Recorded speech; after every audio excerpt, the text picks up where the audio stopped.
ഇന്ന് തന്നെ ഡൗൺലോഡ് ചെയ്യൂ. കാണൂ നിങ്ങളുടെ ഫേവറേറ്റ് ഷോസ്. അമ്മ എന്തേലും കഴിച്ചോ?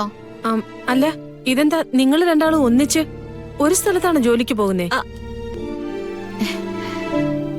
എന്റെ തങ്കേച്ചി, കൃഷ്ണയുടെ ഓഫീസിൽ ചെന്ന് പണിയെടുക്കാനുള്ള പഠിപ്പൊന്നും എനിക്കില്ല.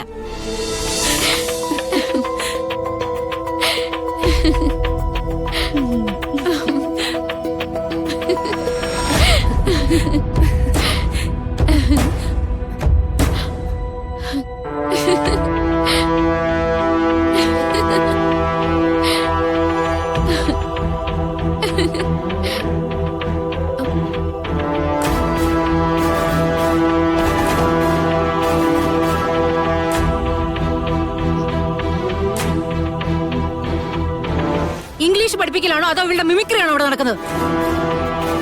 Sorry ma'am. ഈ ഇരിപ്പ് കൊണ്ട് എന്തെങ്കിലും ഗുണമുണ്ടോ സിനി? ഒരുവിധം ഒക്കെ ആയിട്ട് വരുന്നുണ്ട് മാം. കൃഷ്ണ, ഞാൻ പഠിപ്പിച്ചതൊക്കെ മാഡത്തിന്റെ മുന്നിലൊന്ന് പറഞ്ഞു. പറയുമോളെ, നിന്നെ കൊണ്ട് പറ്റും. നിനക്കെന്താ ഇവിടെ കാര്യം? അത് പോ.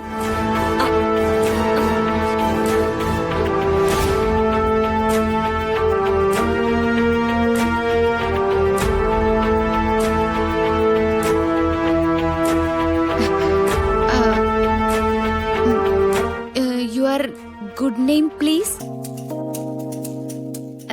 Can I take this? Many happy returns of the day. Good. ഉച്ചാരണം കുറച്ചുകൂടെ ബെറ്റർ ആവണം. Anyway nice.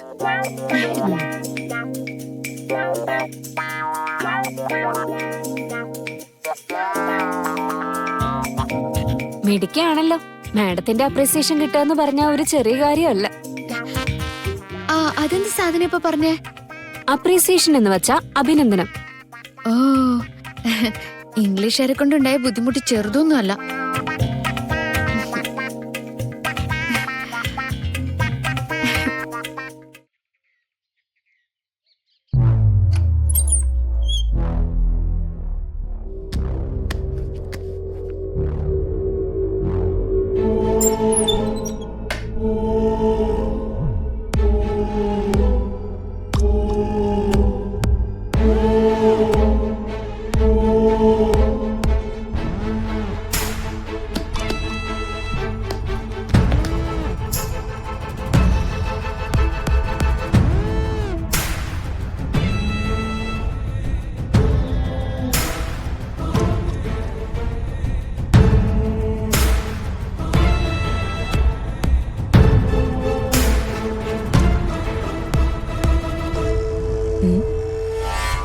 അമ്മ ഇത് എങ്ങോട്ടേക്കാ?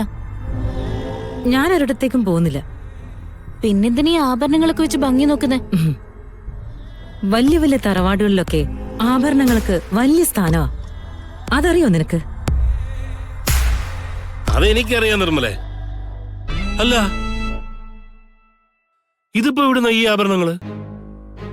ഇതൊക്കെ അമ്മയുടെ ആഭരണങ്ങളല്ലേ? അച്ഛൻ ഇതുവരെയും കണ്ടിട്ടില്ലേ? നിന്റെ അച്ഛനെ എന്നെ ശരിക്കും കണ്ടിട്ടുണ്ടോന്ന് ചോദിക്കും.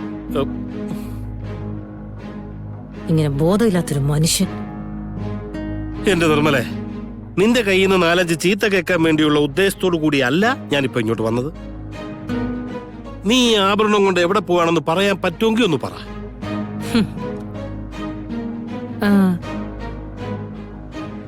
ഉദയേട്ടനെ, പഴയ കഥകളൊക്കെ ഒരുപാട് വായിച്ചിട്ടുണ്ടെന്നല്ലേ പറഞ്ഞേ?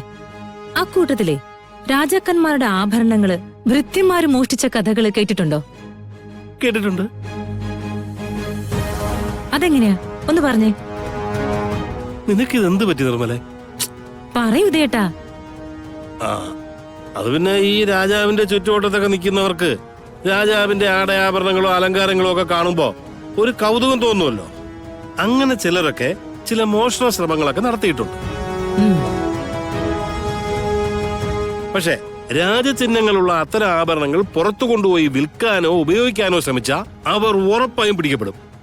പിടിയിലായാൽ സംശയം എന്ത്? തലവെട്ടിക്കളയും.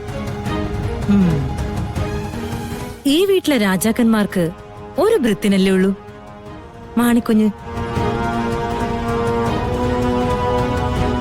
മാണിക്കുഞ്ഞിന് കൊടുക്കുന്നത് ആഭരണങ്ങൾ വെച്ച് തന്നെ പോരെ? ആഭരണങ്ങൾ വെച്ചോ? ഏത് ആഭരണങ്ങള്? ഞാൻ ഉറപ്പിച്ചടി മോളെ, മാണിക്കുഞ്ഞിന് പുറത്തേക്ക് പോകാനുള്ള വഴി കളരിക്കൽ കുടുംബത്തിലെ പൈതൃകമായ ആഭരണങ്ങളാ. നിർമ്മലെ, പണി പാളിയാ പിന്നെ നമുക്ക് പിടിച്ചേക്കാൻ പറ്റില്ല.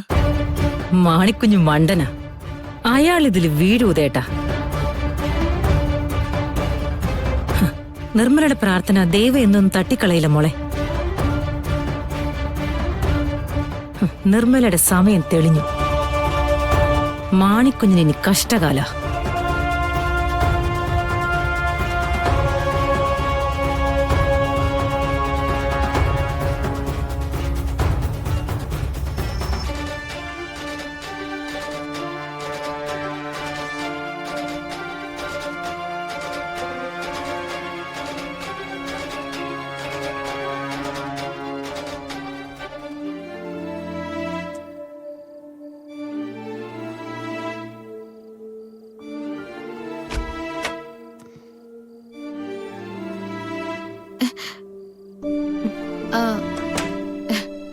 അമ്മ എന്തേലും കഴിച്ചോ?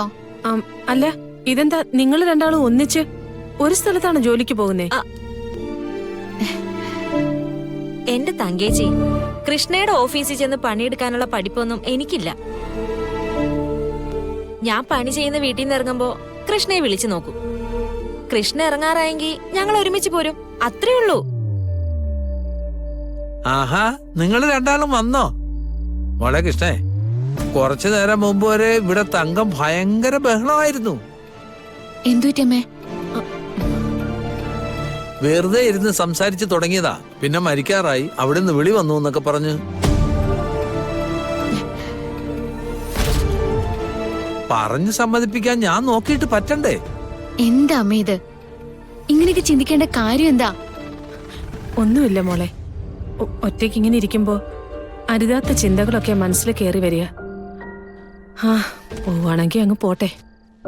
ഇനിയിപ്പൊ എന്താ പേടിക്കാനുള്ളത്? നിനക്ക് നല്ലൊരു ജോലിയുമായി, കൊള്ളാവുന്ന ശമ്പളവുമായി. നിന്റെ കാര്യം നോക്കാൻ നിനക്ക് പ്രാപ്തിയായി കഴിഞ്ഞാ പിന്നെ അമ്മയുടെ ആവശ്യമൊന്നുമില്ല. ഒന്നും മിണ്ടാതിരുന്നേ. വേദനിപ്പിക്കാൻ ഒരു മടിയുമില്ല. പോട്ടെ, അമ്മയൊരു വയസ്സെത്തി. എന്തെങ്കിലും പറഞ്ഞതാന്ന് കരുതി അങ്ങ് വിട്. പിന്നെ അമ്മ നിന്നോടൊരാഗ്രഹം പറഞ്ഞിരുന്നില്ലേ, നിന്റെ ഓഫീസിലേക്ക് അമ്മയൊന്ന് കൊണ്ടുപോകണമെന്ന്? അസുഖമൊക്കെ മാറി വരട്ടെ എന്നിട്ട് കൊണ്ടുപോകാന്ന് നീ പറഞ്ഞു. പക്ഷെ അതിനായി കാക്കണ്ട. എനിക്കങ്ങോട്ട് വന്നേ പറ്റൂ. നാളെയെങ്കിൽ നാളെ. അങ്ങനെ ഒരു കാര്യം നടക്കാതെ പോയാല് അത് വല്ലാത്തൊരു വേദനയാവും.